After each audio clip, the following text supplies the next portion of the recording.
समानस शांत हूँ जिनके गुणों के गान में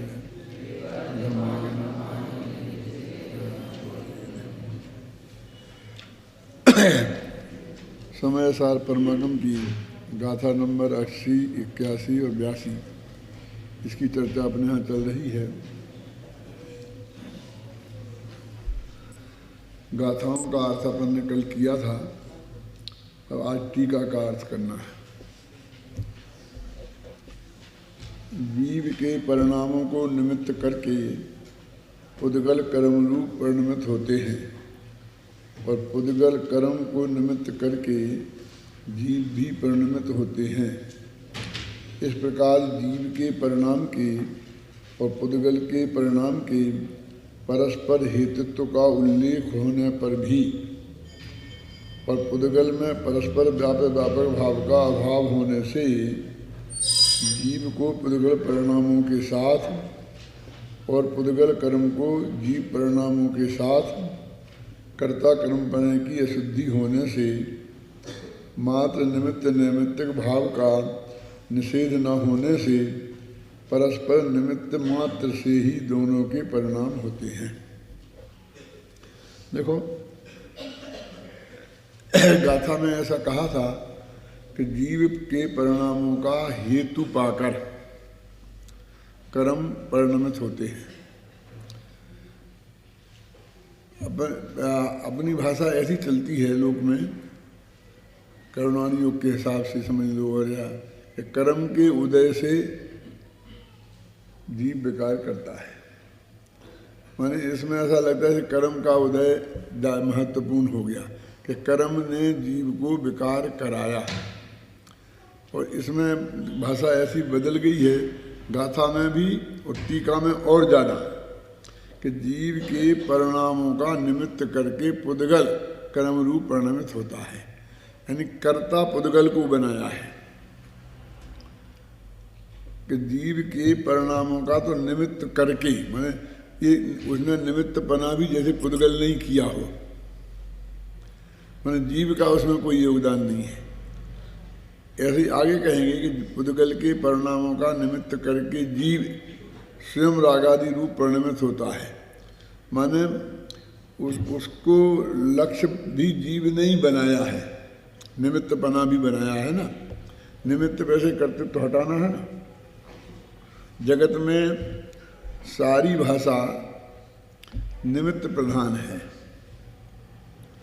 और जो कार्य कारण की खोज होती है वो निमित्त की दृष्टि से ही होती है। कहते कोई भी कार्य कारण के बिना नहीं होता, एक नियम है। यदि कारण के बिना उस कार्य को मानेंगे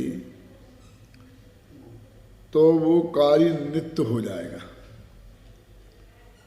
तो अनादि होना चाहिए, क्योंकि कोई कारण तो है ही नहीं उसका। तो वो तो जब अभी तो वो कहते हैं कारण मिट जाता है तो कार्य मिट जाता है। अब कारण है ही नहीं तो फिर वो मिटेगा कैसे।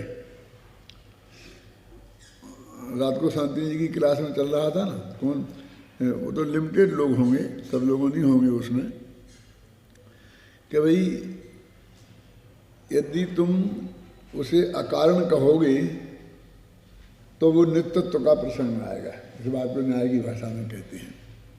इसलिए आपको कारण कोई ना कोई बताना ही पड़ेगा। अब वो हमारे दिमाग में ये घुसा हुआ है निमित्त की प्रधानता से कि वो कारण कोई ना कोई पर ही होता है, क्योंकि निमित्त पर होता है ना। तो हम लोग निमित्त को कारण मान लिया है कि वो जीव ने स्वयं परिणमित हुआ। ये इसकी समझ में नहीं आता, कैसे परिणमित हुआ स्वयं। जीव स्वयं स्वभाव से परिणमित हुआ तो कहते नहीं, वो तो स्वभाव से कैसे परिणमित हुआ, वो तो कोई ना कोई दूसरा कारण चाहिए। तो ये जो ईश्वरवादी हैं वे भी ईश्वर को जो जगत का कर्ता सिद्ध करते हैं वो यही तर्क देते हैं। उनके बस एक ही तर्क है कि ये जगत चूंकि एक कार्य है, इसे बोलते कार्यत्वात् हेतु। जगत एक कार्य है तो उसका कोई ना कोई कर्ता अवश्य होना चाहिए, कि कार्यकर्ता के बिना नहीं होता। अब वो परम ही खोजते हैं, तो उन्होंने एक ऐसा ईश्वर की कल्पना की, लेकिन वो ईश्वर को जो कर्ता मानते हैं वो भी निमित्त रूप कर्ता ही मानते हैं,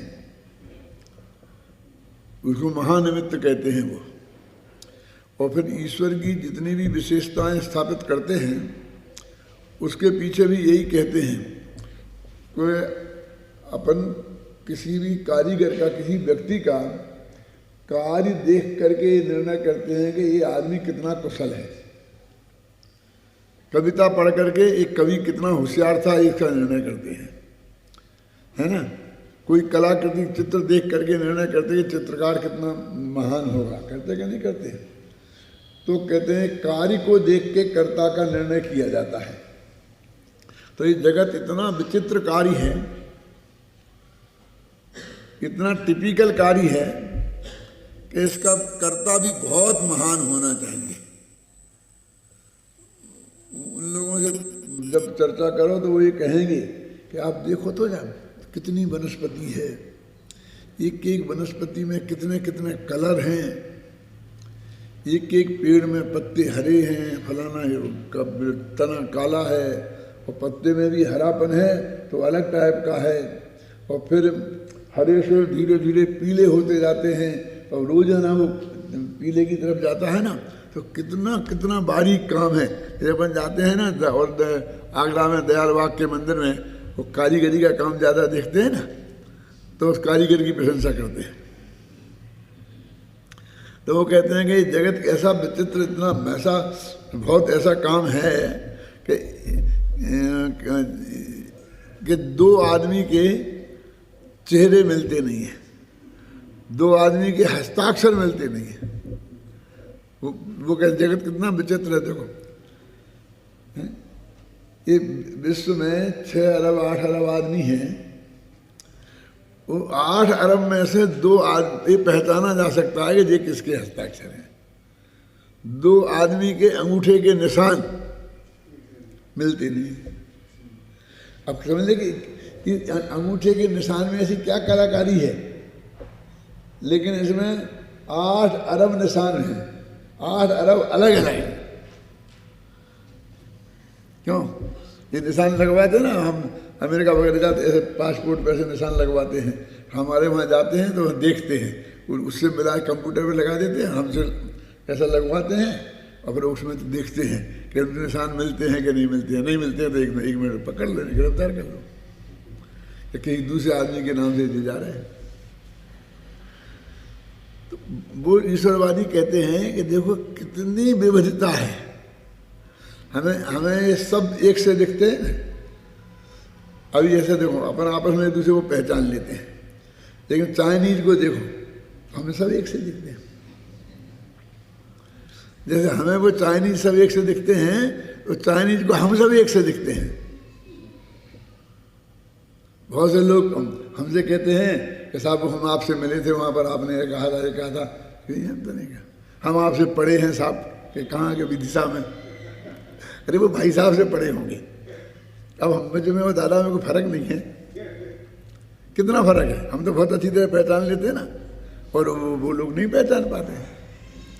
ये जगत का ये स्वरूप है, अज्ञान का महिमा है ऐसी कि बहुत अंतर होने पर भी उन्हें एक से लगते हैं, और हम में तो हमें बहुत एक पना है, फिर भी हमें अंतर दिखाई दे जाता है। गाय भैंस सब हमें एक से लगते हैं ना, अपनी गाय को हम पहचान लेते हैं। 1000 गायों में से हम अपनी गाय को पहचान लेते हैं, अपने घोड़े को पहचान लेते हैं। इसका मतलब घोड़े की शक्लों में भी फर्क तो है ना। इस तरह से ऐसा विचित्र जो जगत है, तो ईश्वर भी बहुत ही महान होगा।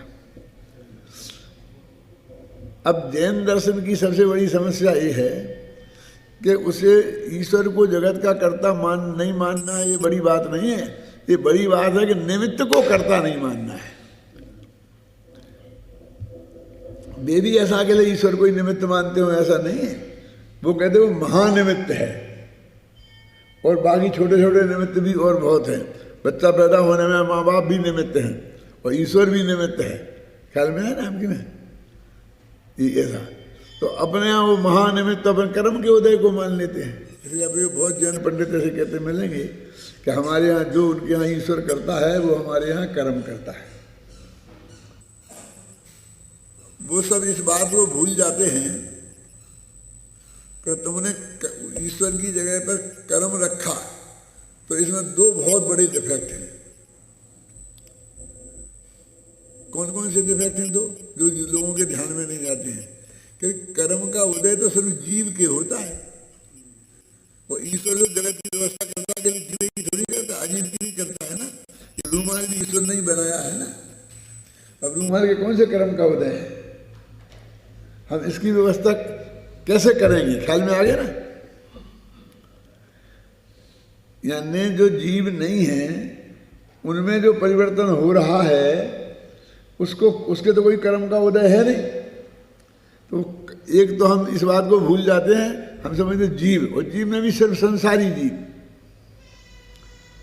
मुक्त जीव के तो कर्म है ही नहीं, उनमें भी परिणमन तो होता है ना। तो एक तो सबसे बड़ी तकलीफ डिफेक्ट ये है कि हम ये कहते वक्त ये भूल जाते हैं कि अकेले कर्म का उदय तो सिर्फ संसारी जीवों के होता है, और बाकी की 6 द्रव्यों की व्यवस्था कैसे होगी। एक तो ये, और दूसरी एक अभी तर्क मेरे दिमाग में से निकल रहा है, मैं बताऊंगा। एक तो इन्हें कि हम कर्म के उदय से पूरे लोक की व्यवस्था नहीं हो सकता। दूसरा तर्क ये कि यदि इस जड़ कर्म को हमने अपना कर्ता माना, इससे तो चेतन ईश्वर को मान लेते ना। मूर्ख को मानने से तो कहते ना समझदार के हाथ से मर जाना अच्छा, अनाड़ी के हाथ से बचने की अपेक्षा एक्सपर्ट के हाथ से मर जाना अच्छा। ऐसा लोगों में कहा जाता है कि नहीं कहा जाता है? हमने तो कहा हमें कैंसर हो गया था और उसने कहा ये पान वाले ने हमको एक पुड़िया दी और हमने खा ली और हम बच गए, हमारा कैंसर ठीक हो गया। कि तुम बच गए वो बुरा हुआ, और ऑपरेशन करता कैंसर का डॉक्टर, मर जाते तो ठीक था। माने मेरे कहने का मतलब यह है जड़ कर्म के हाथ में सौंपने की अपेक्षा चेतन ईश्वर को सौंपना कौन सी बड़ाई थी। तो ऐसा है ही नहीं। जैन दर्शन तो उसके विरुद्ध, तो इसका मतलब ये है कि इनडायरेक्ट वे से हमने निमित्त को कर्ता माना, तो हमने ईश्वर को नहीं माना, तो कोई दूसरा महानिमित्त खोजने लग गए। कर्म भी तो अपने उदय निमित्त ही है ना, इसमें गाथा में पढ़ा, कर्म के उदय के निमित्त से, वही बात कर रहा हूँ मैं, यहाँ वहाँ की बात नहीं कर रहा हूँ। कर्म के उदय से जीव रागादि रूप परिणमित होता है, और जीव के रागादि परिणामों का निमित्त पाकर कर्माण वगणाएं कर्म रूप परिणमित होती हैं। ये गाथा है ना, इस गाथा का अपन अर्थ कर रहे हैं। तो वो हमने भी वो निमित्त ही खोजा, हमने भी परद्रव्य में ही खोज की। प्रत्येक द्रव्य स्वयं परिणमनशील है। जो हमारी ये क्रमबद्ध की व्यवस्था है ना, उसे अपने परिणमन में पर की रंच मात्र भी अपेक्षा नहीं है, क्योंकि परिणमन उसका स्वभाव है ना। परिणमन द्रव्य का स्वभाव है कि नहीं? द्रव्यत्व नाम का उसमें गुण है कि नहीं, जिससे प्रत्येक द्रव्य प्रति समय परिणमित होता है। और स्वभाव उसे कहते हैं जो पर की अपेक्षा नहीं रखते, है ना। यानी हमने तो परिणमन वस्तु का धर्म माना है, वस्तु का स्वभाव माना है। तो हमको ये कहना चाहिए था कि नहीं नहीं, निमित्त की निमित्त तो निमित्त मात्र होता, वो कर्ता थोड़ी है। हमें कर्ता खोजना है तो हम निमित्त की तरफ क्यों दौड़े। यदि हमारे कर्म के उदय में तो हम ऐसी व्यवस्था कर लेंगे कि हमने पहले राग किया था, उस राग से भी कर्म बंधे और उसके भी उदय में आए। अब मैं पूछता हूँ कि वो निमित्त संबंध तो पुद्गल का पुद्गल में भी है कि नहीं है? अब इसने कौन से कर्म बांधे थे?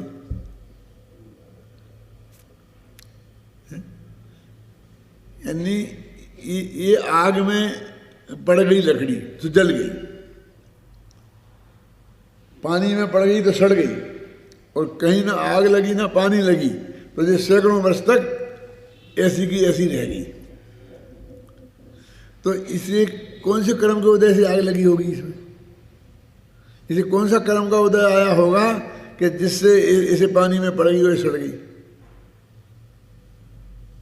माने वहां निमित्त नैमित्तिक पना भी, शांति जी मेरी बात समझ में आएगी नहीं? वो कर्म के उदय के बिना भी तो निमित्त नैमित्तिक पना होता ही है ना। जीव के विकारी परिणामों में कर्म का उदय निमित्त नहीं होता है ऐसा मैं नहीं कहता हूं, लेकिन निमित्त नैमित्तिक संबंध भी अकेले कर्म के आधार पर नहीं घटित हो सकते हैं।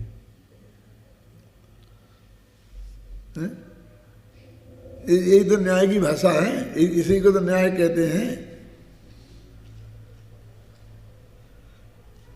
न्याय की भाषा वाले तो ये भी कहते हैं कि भैया कह रहा तुम दुखी हो। छड़ारा वाले ने तो कह दिया कि 3 लोग के जितने जीव हैं वो सब दुखी हैं। जे त्रिभुवन में जीव अनंत और दुख है, लिखा कर नहीं लिख दिया। लेकिन वो हमारे आचार्य जो हैं विद्यानंद वो ये कहते हैं क्या कि जीव दुखी है, सिद्ध करो तुम। क्या हम दुखी हैं, हम सिद्ध कैसे करें? कि नहीं तो हम तो न्याय में तो नहीं फंसे हैं। वे कहेंगे दुखी सिद्ध करो, कि दुखी सिद्ध करो। जेल में पड़ा कि जेल का शरीर जेल है, तो शरीर जेल क्यों है? देवताओं के शरीर तो बहुत अच्छा है। मेरे कहने का अर्थ ये है कि न्याय भाषा ही उसे कहते हैं कि जो बिल्कुल प्रत्यक्ष बात हो उसे भी तुम न्याय और युक्ति से सिद्ध करो।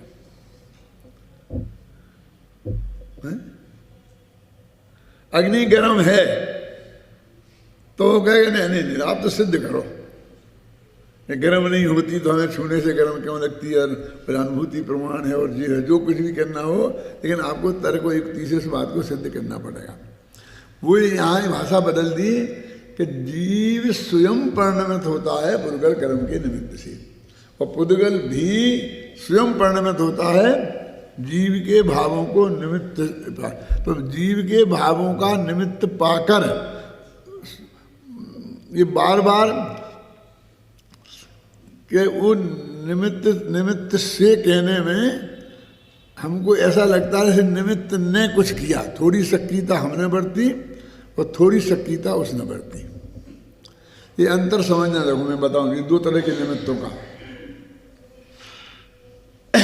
एक महिला बहुत सुंदर नृत्य कर रही है और बहुत कम से कम वस्त्र पहनकर, और उसे देखकर किसी के चित्त में विकार पैदा हो गया, तो हम ये कहेंगे महिला ने इसको चित्त में विकार पैदा किया क्योंकि वो बहुत सक्रिय थी।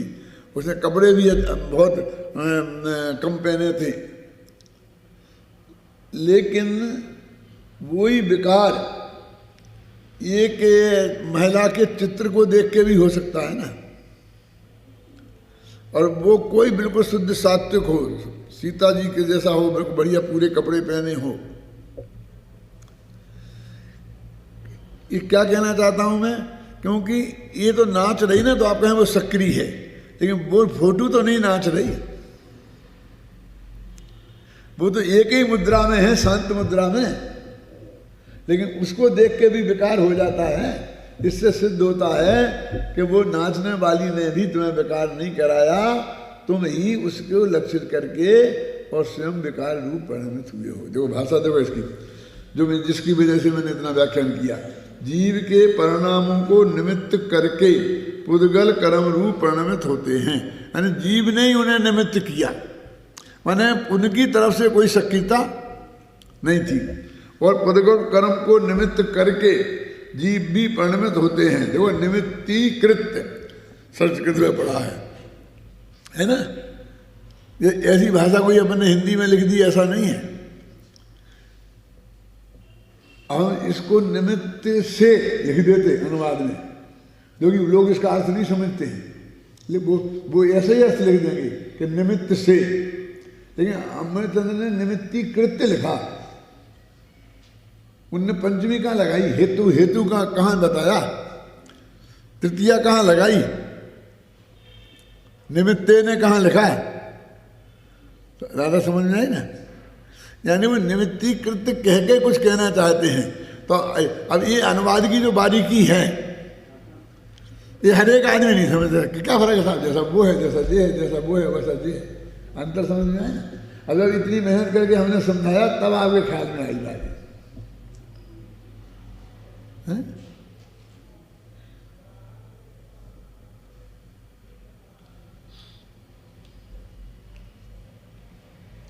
गुरुदेव तो और बारीकी से इस बात को पकड़ते हैं। वो क्या कहते हैं, जैसे पुस्तक से ज्ञान हुआ, पुस्तक को निमित्त करके, है ना। तो वो कहते हैं कि पुस्तक से तो ज्ञान हुआ ही नहीं, पुस्तक ने हमें ज्ञान तो कराया ही नहीं, लेकिन पुस्तक से भी ज्ञान नहीं हुआ। और पुस्तक से माटे ज्ञान था एम पण नहीं। अब ये आपको अटपटा लगता है क्या कह रहे, पुस्तक है इसलिए ज्ञान हुआ, ऐसा भी नहीं है। क्योंकि जब पुस्तक नहीं थी, लिखा नहीं गया था, अपने 500 वर्ष तक बिना पुस्तक के ही पर ज्ञान तो होता रहा। महावीर स्वामी से लेकर के ये लिखी तो कुंद के जमाने से गई ना, भूतबली प्रसिद्ध के जमाने से गई ना, उसके पहले तो नहीं थी ना, तो ज्ञान था क्या नहीं था। तो जब गुरुदेव ऐसा कहते पुस्तक छे माटे ज्ञान था एम पण न थी, तो हमें लगता जबरदस्ती खींच रहे उसको। हम तो उसको एक ही अर्थ करेंगे, पुस्तक से ज्ञान नहीं होता, पुस्तक से ज्ञान नहीं होता। वो कहते गे से ज्ञान नहीं होता, इसको बता के गे छह माटे ज्ञान था एम पण न थी। गे से तो ज्ञान नहीं होता, क्या होता ही नहीं तो हमें ज्ञान कैसे होता। कि गधे के सिंह का ज्ञान होता है कि नहीं होता है। गधे का सिंह तो नहीं है ना, उसका ज्ञान होता है कि नहीं होता है। क्या हमें तो नहीं होता ज्ञान, ये ज्ञान नहीं होता कि गधे का सिंह नहीं है, ये ज्ञान नहीं है। गधे के सिर पर सींग नहीं है, ये ज्ञान नहीं है, और है यही ज्ञान है क्या है?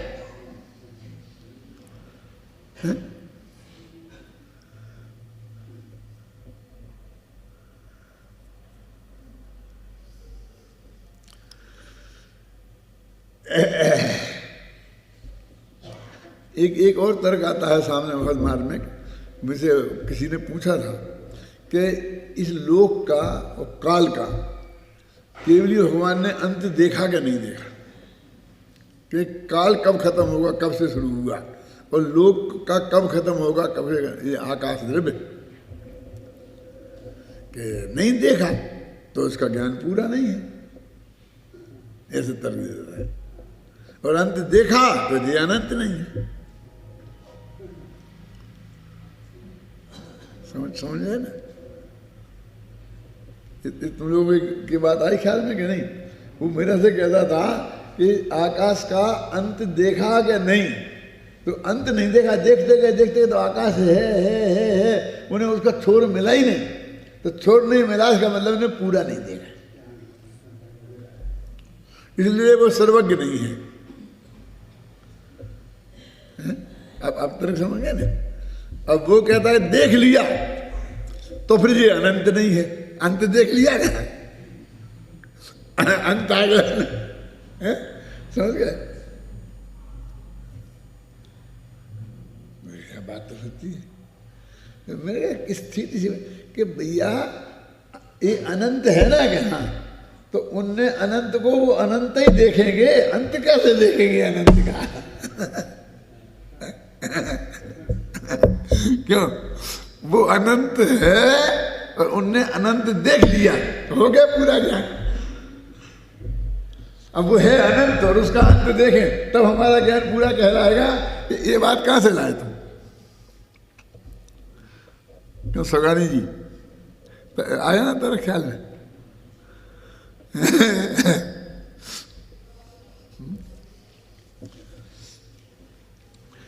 जीव के परिणामों को निमित्त करके पुद्गल कर्म रूप परिणमित होते हैं, और पुद्गल कर्म को निमित्त करके जीव भी परिणमित होते हैं। इस प्रकार जीव के और पुद्गल के परिणाम के परस्पर हेतुत्व का उल्लेख होने पर ही, और ये शुरू से रहस्य है, वो कहते हैं गाथा में तो हेतु लिखा था, और हेतु तो उपादान को भी कहते हैं, निमित्त को भी कहते हैं, और तुम के जबरदस्ती ये लगा रहे हो। तो हेतुत्व का उल्लेख होने पर भी जीव और पुद्गल में परस्पर व्यापक भाव का अभाव है। इसलिए वो वास्तव में करता नहीं है। हेतुत्व का उल्लेख है तो कर्ता होना चाहिए ना। करण और कर्ता एक ही माना जाता है लगभग। जिसको अपन करण कहते हैं ना, साधन, अपन ने थोड़ा बारीक भेद डाल दिया कि ये करने वाला है, उसके सहयोग से हुआ, ऐसा भेद डाल दिया, लेकिन ऐसा तो है ही नहीं वहाँ। तो वो कहते हैं कि जब हेतुत्व का उल्लेख किया तो कर्तृत्व क्यों नहीं है, लेकिन वो हेतुत्व का उल्लेख होने पर भी कर्तृत्व नहीं है। दादा ख्याल में आ रही बात करी?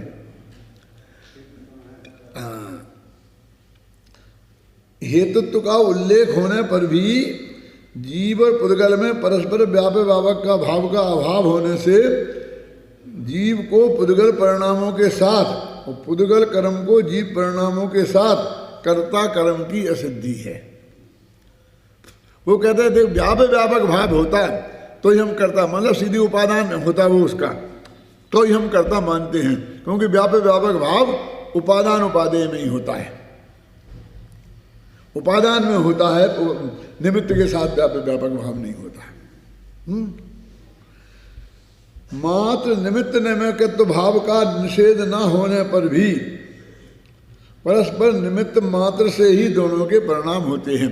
कहते निमित्त मात्र का तो निषेध नहीं कर सकते कि निमित्त तो है ही ना, इसलिए मात्र निमित्त होने से दोनों के परिणाम होते हैं। माने वो मात्र लगा करके कि वो कर्ता नहीं है, निमित्त है। मात्र शब्द कर्तृत्व के निषेध के लिए है। अब ये इतनी टेढ़ी भाषा क्यों है? जिसे हमने बहुत सीधी की है, फिर भी वो टेढ़ आपको नहीं निकलती दिखती है कि निमित्त तो, अब निमित्त बना तो निषेध नहीं करना है और कर्तृत्व का निषेध करना है। क्या करें भाषा को? अब हमारी गलती क्या होती है कि जब हम कर्तृत्व का निषेध करते हैं तो हम निमित्तत्व का भी निषेध मान लेते हैं, और जब हम निमित्तत्व की स्थापना करते हैं तो हम उसे कर्ता मान लेते हैं।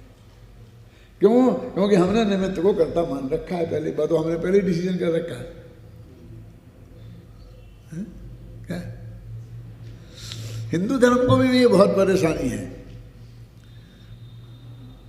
उनके यहाँ दो बातें लिखी हैं, क्या कि हुई है वही जो राम रचि राखा, और ये भी लिखा कि जो करे सो भरे। तुम जैसी कर जो जैसी कर्म प्रधान विश्व करी राखा। क्यों? और जो जैसी करई सो तस फल चाखा। अब कहते हैं भगवान का करता है तो हमें क्यों अपराधी बना रहे थे? उनको है ना, और यदि हम जैसा करेंगे वैसा भरेंगे तो बीच में भगवान को क्या वो लपेट रहे थे कि उनने हमारा भला किया और भी चाहेंगे तो हो जाएगा, अब नहीं करके। यानी जो अपने यहाँ प्रॉब्लम है निमित्त उपादान के संदर्भ में, वो उनके यहाँ यही संदर्भ में है। जो अपने यहाँ समस्या है कि हम निमित्त को कर्ता मानते हैं तो हमारी स्वाधीनता छिनती है, समझ में ना। उनके यहाँ भी यही है कि हम ईश्वर को पूरा मान लेते हैं तो जो जैसा करेगा वैसा भरेगा, ये सिद्धांत खत्म हो जाता है। और ये खत्म होते उन्हें लगता है फिर कोई आदमी पाप करने से क्यों डरेगा, तो ईश्वर की मर्जी है, वो हम क्या करें उसमें। माने दुष्कर्म करने की जिम्मेवारी अपने माथे पे कोई नहीं लेता। हाँ, हम कर्म के उदय के बहाने और बे ईश्वर के बहाने, तो तुम उसके दुष्कर्म की जिम्मेवारी अपने माथे पर लो और उसे से बचने की कोशिश करो। ये भी हमारी समस्या है। और वास्तव में ऐसा है नहीं कि हम जिम्मेवारी लेके बचना चाहें तो बच ही जाएंगे, क्योंकि उसके पीछे बहुत अनादि से जो होगा तो वही जो वो नहीं होता है। तो फिर आदमी कहता है हमने तो बहुत कोशिश करूँ, आपने कहा था, जैसी विधि बताई थी वैसे ही हुआ था। क्यों? यही बोलते हैं ना, क्या डॉक्टर साहब आपने जो दवाई बताई थी हमने वैसी खाई और फिर भी हम ठीक नहीं भये। भैया अब इसी दवाई से 50 मरीज ठीक हो गए, अब तुम नहीं भये तो तुम्हारी भाग गई है। क्यों? हम तो 400 ऑपरेशन कर चुके हैं ऐसे, अब तुम्हारी खराब होना था तो हम क्या करें। बोलता था मैं तुमसे, वो कौन सा गोयल था, क्या नाम, डॉक्टर तुमको बोलता था ना कि हम जो तुम्हारा ऑपरेशन किया है ऐसे ही ऑपरेशन 400 कर चुके हैं और एक फेल नहीं हुआ, और आपका हो गया तो मैं क्या करूं। कहता था कि नहीं कहता था? ये समस्या हर एक के सामने है। अब इसके बीच में कोई रास्ता है, कौन सा? कि हम उसके निमित्तित्व को स्वीकार करें और कर्तृत्व को स्वीकार नहीं करके करे सो भोगे, इसी सिद्धांत को रखें कि हमने जैसा किया हमने वैसा उसका परिणाम भोगा। वास्तव में हमारे दिमाग में एक और विकृति है कि हम समझते हैं जैसा करोगे भैया वैसे ही पाओगे, भोगे की जगह भोगोगे की जगह हमने क्या बदल दिया। तो इसमें क्या फर्क हो गया? ये हो गया कि अभी करना और पाना ये बाद की बात है, अगले भव में पाओगे। भोगे को कहते हैं तो वो इसी भव नहीं इसी समय की बात होती है। हमने राग किया तो हम क्या मानते हैं, राग से कर्म बनेगा, फिर कर्म उदय में आएगा, फिर वो हमें भोगना पड़ेगा। तो करेंगे अभी और भोगेंगे कब? अगले भव में। यही है ना 100%। अभी सफेद झूठ है। यहां क्या कह रहे हो कर्ता और भोक्ता में दादा? ये कह रहे हैं कि जिस वक्त तुमने किया उसी समय भोगा, अगले समय कैसे भोगोगे? तुमने अभी राग किया तो राग को इस वक्त नहीं भोगा क्या? तुमने गुस्सा किया तो गुस्से को अभी भोगा क्या नहीं भोगा? लाल हो गए, एकदम आकुलित हो गए, तो तुम भविष्य में भोगोगे। ये जो दिमाग में घुसा हुआ है ये हमें बहुत परेशान करता है। मैं पूजा के बारे में कहता हूँ, बहुत से लोग कहते हैं पंडित जी आप कहते हो हम पूजा हमने इतनी पूजा करी, हमने सारी ज़िंदगी से पूजा कर रहे हैं, रोजीना 2 घंटा लगाते हैं, भयंकर सर्दी हो तो भी दुपट्टा पहन करके, और हवा में ऊपर कितनी हवा चलती है, क्यों अभिषेक करते हैं, पूजा करते हैं, तो हमें इसका फल नहीं मिलेगा? पूछते कि नहीं पूछते? मेरा एक ही जवाब होता है कि तुम्हें फल मिला नहीं, कि यदि तुम्हें फल अभी नहीं मिला तो कभी नहीं मिलेगा, और अभी मिला है तो भविष्य में भी मिलेगा। अब क्या मतलब? डबल यहाँ ये अभी तुमको भगवान की भक्ति करने में, पूजन करने में आनंद आया कि नहीं आया? वो फल है असली। तो वो कर्म बनेगा फिर मिलेगा, वो तो नकली है, वो तो बात का है, बहुत छोटा ब्याज वाली बात करते हो तुम असली बात करो ना। तो जब तुमने किया भोगता तो करता सो भोगता, वो तो एक समय की बात है, 2 समय में नहीं है कि एक समय पहले करे और एक समय बाद भोगे। वो जिस समय किया उसी समय भोगने में आता है और उसी भाव को भोगा। ये तो कर्म के उदय में संयोग मिला उसको भोगा, ये कहाँ भोगना है? वो भविष्य के बारे में तो 50 चक्कर हैं, उसकी कोई गारंटी नहीं है, घबराना नहीं। लेकिन अभी जो तुमने भोगा है वो पक्की है। महावीर प्रसाद जी कैसी नहीं है गारंटी? ये तुम्हारे संक्रमण, उत्कर्षण, अपकर्षण, उदीर्णा, न मालूम कितने कितने चक्कर पड़े हुए हैं। हमने जो अनंतानुबंधी की तो अनंतमानंदी का फल हमें भविष्य में भोगना ही पड़ेगा कि वह अप्रत्यखाना वर्ण में परिणमित होकर के उदय में आके खिल जाएगी। अप्रत्यखा में प्रत्यखाना में वर्ण में आप बता रहे थे ना कर्म में, तो भविष्य में भोगना पड़ेगा। क्यों रहेगी जाति? इतने तो ये बैठे हैं ना उसमें। लेकिन अभी जो हमने भोगा, क्लेश संक्लेश भोगा, कि हमने जो आनंद भोगा वो पक्का है। तो तुम अभी की बात करना, भविष्य में होगा तो ठीक है और नहीं होगा तो ठीक है। अभी तो आपको जरा ऐसा उदाहरण देके बताऊं जिससे आपके गले में आसानी से उतर जाए, लेकिन थोड़ा अटपटा है। एक भाई मेरे से बोले कि पंडित जी मैंने वो फिल्म 5 दफे देखी। अच्छा,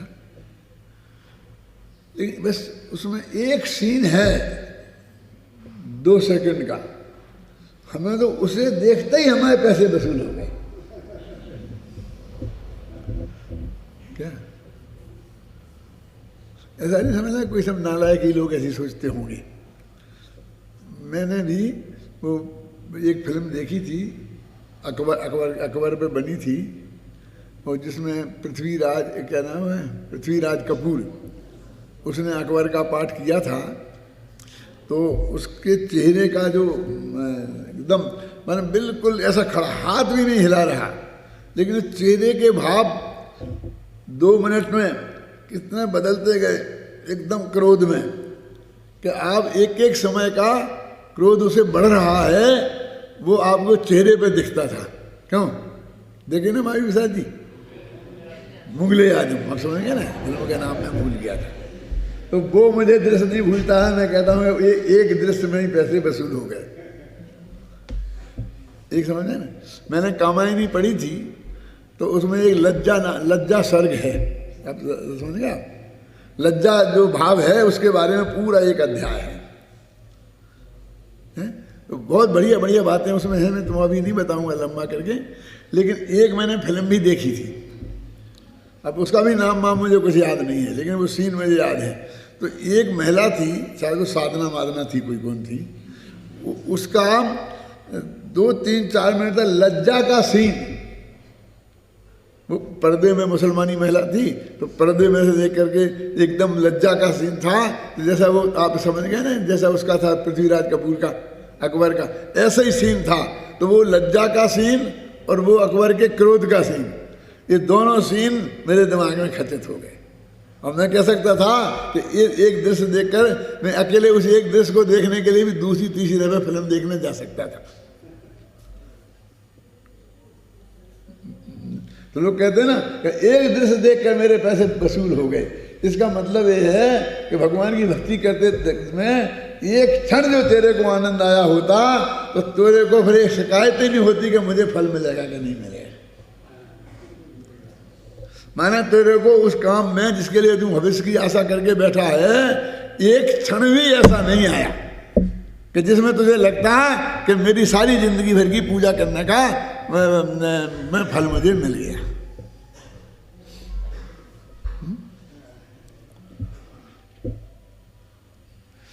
एक क्यों समझा रहा है, मैं बता सकते हो तुम? बोलो।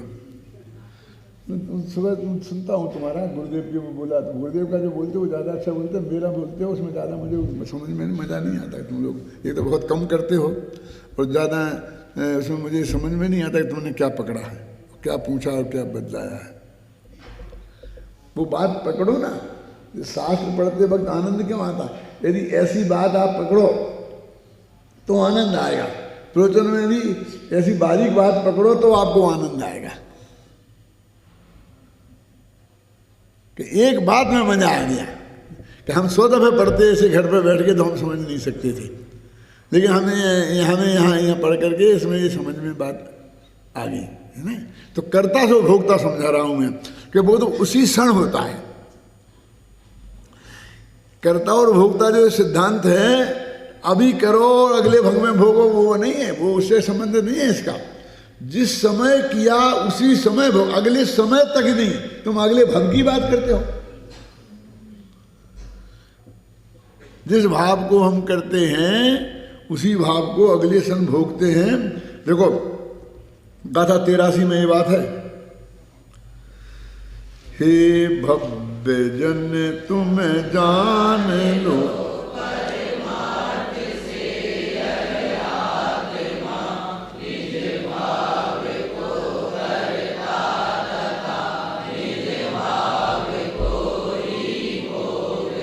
तो वो 2 गुण हैं, बस दोनों गुण प्रति समय परिणमित हो रहे हैं। तो जिस समय जिस भाव को किया उस समय उसी भाव को भोगा, उसका कर्म बना, उसका फल आया, फिर उसे भोगा। कहाँ है कर्ता भोगता की बात है? देखो कितनी काल क्लियर है,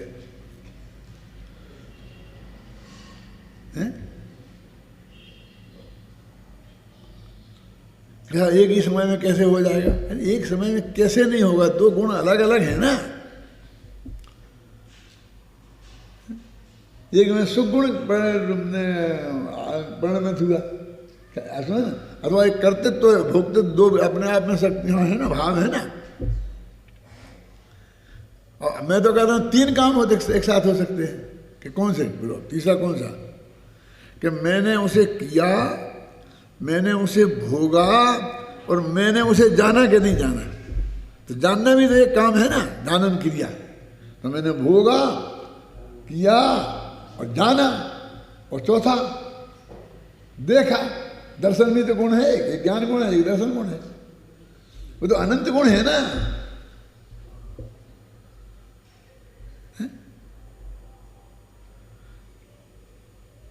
तो ज्ञानी क्या कहता है, मैं तो ज्ञान क्रिया का करता हूँ, तो मैंने भोगा नहीं, मैंने किया नहीं, मैं तो सिर्फ जाना है, मैं तो जानन क्रिया का करता हूँ, वो भोगने की और करने की किया नहीं। तो भोगा तो भोगा थोड़ी है, भुगता है। भोगा और भुगता में अंतर समझते हैं? क्यों कि साहब ने तो खाना खाया कि हाँ साहब 8 दिन निकाल लिए जैसे थे जैसे, क्यों 8 दिन निकाल लिए हैं?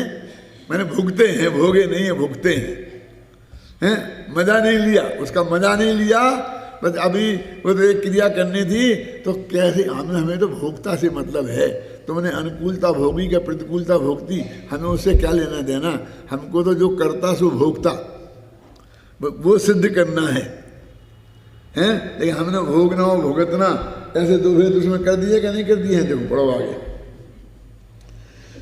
अब इसलिए जिस प्रकार मिट्टी द्वारा खड़ा किया जाता है, अब वो तो निमित्त की बात थी ऊपर, कर्म के उदय को गया है ना, निमित्त मात्र करके करता है।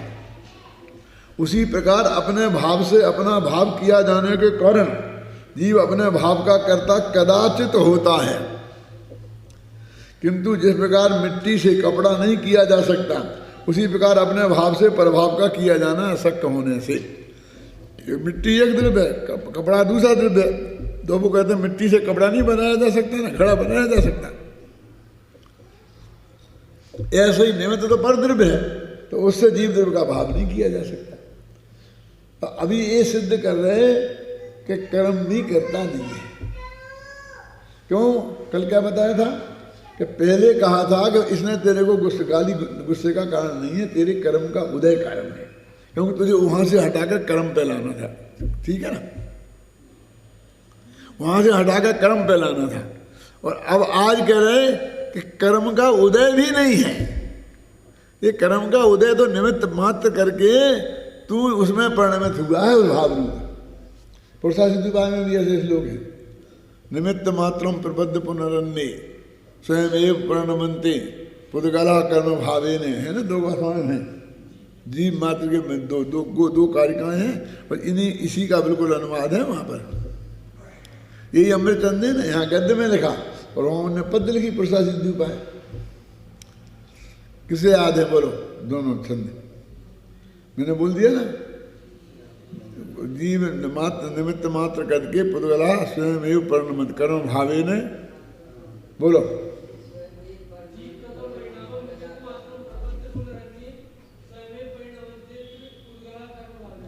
ऐसा ही एक उल्टा है, कर्म के पुद्गल कर्म अपने आप परिणमित होते हैं ना, ऐसे जीव भी अपने आप परिणमित होता है। उग्गल कम निमित्तम तहैव जीवो भी परिणमति। देखो एक पंक्ति मैंने बोल दी। मेरे को भाव याद रहता है, और भाव से वो पंक्ति याद रहती, चाहे वो बीच की हो, चाहे अंत की हो, चाहे शुरू की हो, चाहे कहीं की भी हो। भक्तामर भी मुझे याद है, ऐसा ही याद है। मैं कोई बीच की पंक्ति बोल दूंगा, अभी मैं कहूँगा ना जी से ऐसा इनको करवाओ। कैसा कि या तो आप बता दो तो हेडिंग बता दो, या गाथा नंबर बता दो, या फिर शुरू की पंक्ति बोल दो तो ये बोल देंगे। मैं कहता हूँ कि हम अंत की पंक्ति बोलें और फिर बोल देवें, बीच की पंक्ति बोलें और फिर बोल देवें, हम उसका भाव बताएं और फिर बोल देवें। हम ये कहें कि देखो भक्तामर में याद है, हे भगवान जिन शांत परमाणु से तुम बने हो, वे परमाणु इस जगत में उतना ही थे, नहीं तो दूसरा एकाध बन जाता ना। बोलो छंद।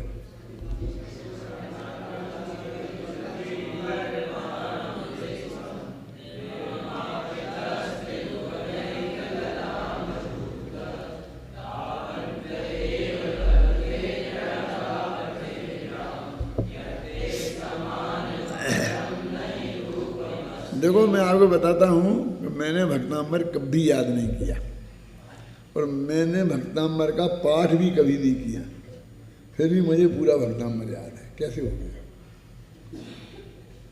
मैं पढ़ा है, उसका अर्थ समझा है, उसको सोचा है, उसको विचार किया है, और मेरे को भले ही मैं शुरू से अंत तक न बोलने में कहीं अटक भी जाऊँ, नहीं आऊँ, लेकिन फिर भी उसकी रग रग से मैं आपको बता सकता हूँ। क्या कि कहाँ क्या वे क्या कहना चाहते हैं, क्या क्या बात कही गई है, हैं, और वो वैसी ही स्मृति आती है। तो चलो आगे बात चल रही है क्या, जिस प्रकार मिट्टी द्वारा घड़ा किया जाता है उसी प्रकार अपने भाव से अपना भाव किया जाने के कारण जीव अपने भाव का कर्ता कदाचित होता है। कदाचित माने किसी अपेक्षा, ऐसा मत समझना कदाचित कभी होता है कभी नहीं होता है, कहीं ऐसा अर्थ भी होता है, इसलिए कह रहा हूँ मैं। कदाचित शब्द ने अनुवाद किया ना, डिक्शनरी में पढ़ो क्या, कदाचित ही पढ़ा है, क्या पढ़ा है, कदाचित ही पढ़ा होगा इसलिए कदाचित लिखा है। हाँ, कदाचित स्यात्, है ना। यदि वो वहाँ नहीं होता कदाचित शब्द तो मैं नहीं लिखता। किंतु जिस प्रकार मिट्टी से कपड़ा नहीं किया जा सकता उसी प्रकार अपने भाव से प्रभाव का किया जाना अशक्य होने से जीव पुद्गल भावों का कर्ता तो कदापि नहीं हो सकता, यह निश्चय है।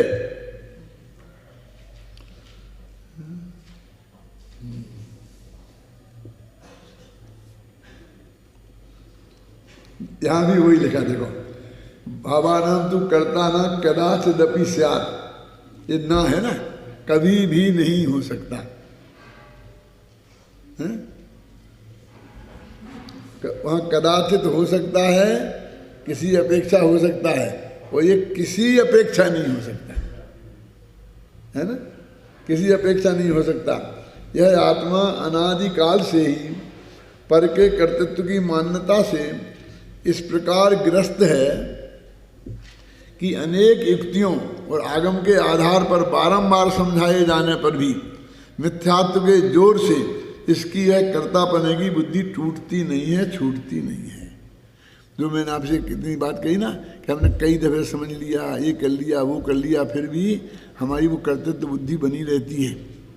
तो इसके उपाय क्या बताया, आविष्ण ज्ञानोपयोग कल कहा था ना, निरंतर निरंतर, क्योंकि हमने लाखों बार रटा है कि मैं करता हूँ, मैंने ये किया, मैंने ये किया, करते कि नहीं करते, मैंने खाना खाया, मैंने ये किया, मैंने ये किया। अब जितना वो रटा है उसके विरुद्ध उतना ही रटना पड़ेगा ना, तब वो निकलेगा कि नहीं। कोई ऐसा है कि मुसलमानों और हिंदुओं में दंगे हुए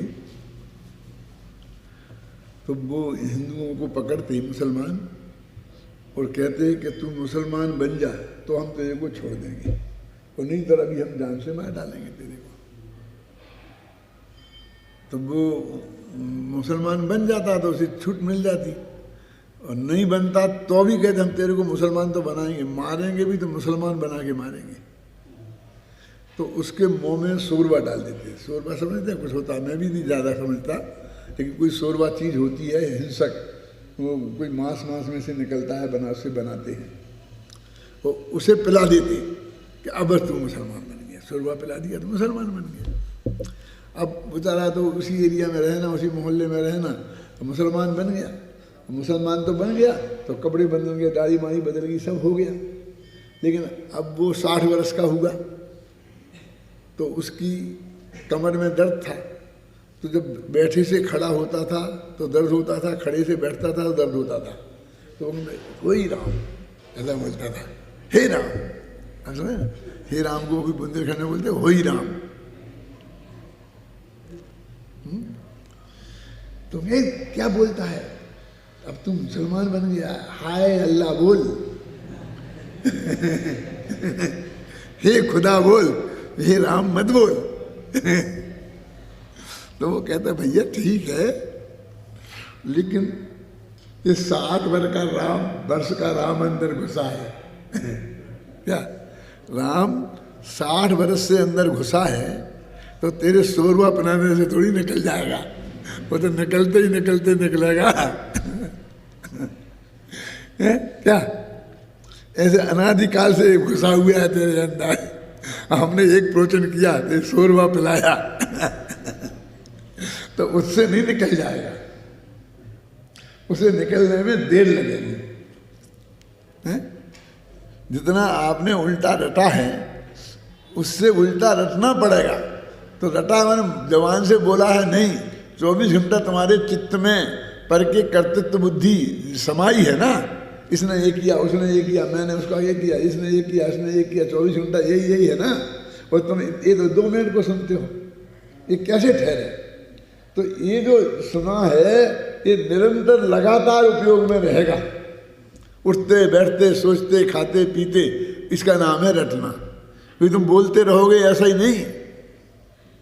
श्रद्धा में ये बात अंदर से ऐसी गहराई से जमी रहेगी तो मुश्किल से वो क्रिया में से निकलेगी। इसलिए तो कहते हैं ना कि श्रद्धा में से निकल जाती है चौथे गुण स्थान में, और क्रिया से कई चीजें निकलती हैं 14वें गुण स्थान तक। कहाँ देखो है ना, शरीर मैं नहीं हूं, इस श्रद्धा में से चौथे गुण स्थान में निकल जाता है और रहता है 14वें गुण स्थान तक। तुम सब निकाल लिया तो छोड़ो क्या छोड़े। और तुम जबरदस्ती छोड़ने की कोशिश करोगे तो आत्महत्या कहलाएगी, वो भी पाप होगा। क्यों कि छोड़ तो दी और क्या छोड़े कि जी है तो क्या है मैं आप नहीं जानते। वो तो छोड़ा तो चौथे गुण स्थान में जाता है, लेकिन समझाया तो पहले गुण स्थान में जाता है कि देह में नहीं हूं, देह नहीं हूं, देह में नहीं हूं, देह नहीं हूं। क्यों तो इसकी रटाई कराई जाती है पहले गुण स्थान से, और श्रद्धा में छूटेगा चौथे गुण स्थान में, और क्रिया में छूटेगा 14वें गुण स्थान के अंत में। तो अभी तो तुम्हारी रटाई करा रहे हैं कि आत्मा पर का करता नहीं है, तो रटाई ढंग से करोगे तो श्रद्धा में छूटेगा, और श्रद्धा में भी छूटेगा तो भी लोक में रहना होगा, तो लोक की भाषा में ही बात करनी पड़ेगी। यहां से ये तोड़ना पड़ेगा सोगानी जी, और फिर दुनिया में ऐसा ही बोलना पड़ेगा। क्या कि बाल बच्चों की, अपने माँ बाप की सेवा करना ये है, बेटा तू ये गिलास पानी भी लाके हमको नहीं देता है, हमने तेरा ऐसा किया, वो ऐसे ही कहोगे। और समझना श्रद्धा में ये करना पड़ेगा, कैसा टेढ़ा काम है ये, तो छल सिखाते हो।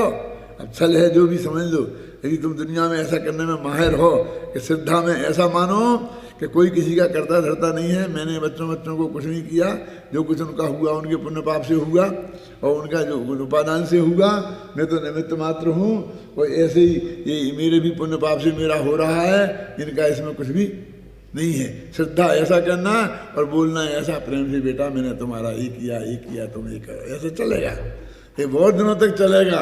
वो कहता है ये छल है, ये छल नहीं है, वस्तु का स्वरूप है।